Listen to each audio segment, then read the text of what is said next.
तो भारत के लोगों को ये बात समझनी है और ये देवताओं को समझाना है। कोई भी नेता तुम्हारे पास पैसा लेके आए, शराब लेके आए, बिल्कुल अस्वीकार कर दो और ये पूछो कि तुम हमें अन्न शुद्ध दोगे कि नहीं, हमारा जल शुद्ध होगा कि नहीं। अगर वो नहीं है तो हमारा आपसे कोई लेन देन। भोजन शुद्ध नहीं है आजकल।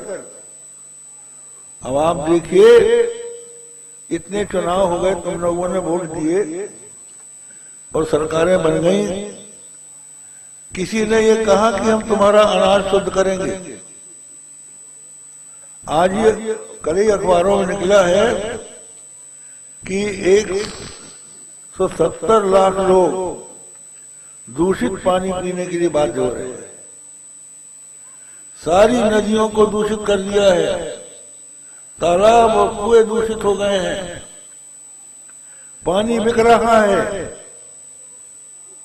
आप सोचो, किसने कहा कि हम तुमको शुद्ध पानी पिलाएंगे, तुम्हारी गंगा को शुद्ध करेंगे, तुम्हारी नदियों को शुद्ध करेंगे, सबको शुद्ध पानी पहुंचाएंगे।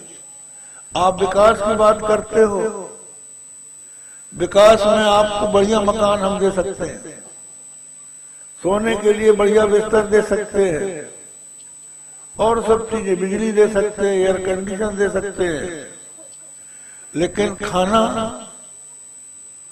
अगर तुमको पीने का पानी ठीक नहीं मिला और भोजन तुमको शुद्ध नहीं मिला, मिलावटी दूध मिला और वो सब्जी जो लौकी की सब्जी में इंजेक्शन लगाया है, भट्टा में लगाया है, वो मिला।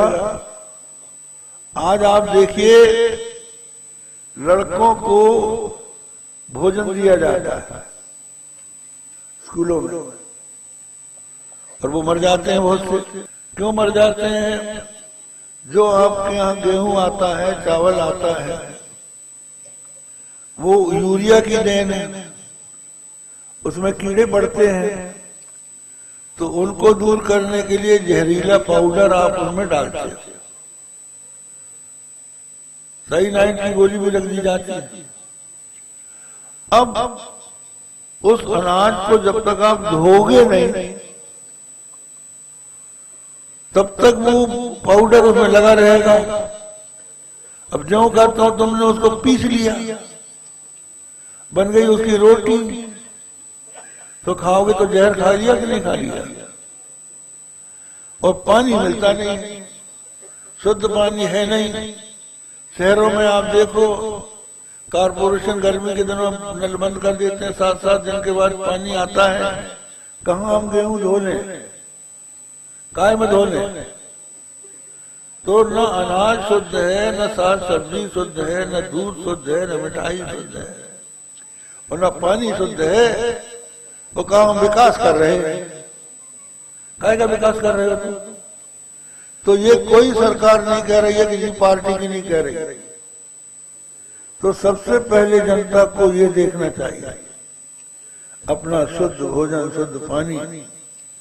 और अगर आपको योगाभ्यास करना है तो गाय के गोबर से बने हुए अनाज, पैदा किए अनाज, सब्जी खाइए और शुद्ध दूध पीना हो तो बनावटी दूध मत पीजिए। इसके लिए गाय पालिए और गाय को चारा चरा के उसका दूध धो के पीजिए, तो आपका शरीर शुद्ध रहेगा।